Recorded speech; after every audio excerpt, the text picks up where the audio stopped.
अस्सलाम वालेकुम, अली फ्रॉम उमैर अली कार पोशिश। ये Audi A3 2016 मॉडल के अंदर कम लेदर हेड में सीट इंस्टॉल की है, बिल्कुल ओरिजिनल फिटिंग के साथ।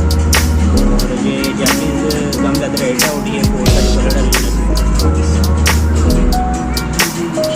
इसके अंदर हमने 70 स्टिचिंग की है डैमेज स्टाइल में। और ये डोर पैनल के ऊपर भी देखिए लेदर किया गया है।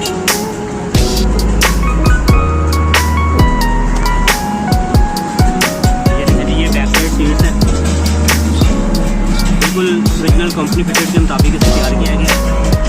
और ये इसकी बैक एड्रेस और बैक कॉल और इसके अंदर हमने स्पेक्ट्रम पेपर लगाया है। ये देखें जी,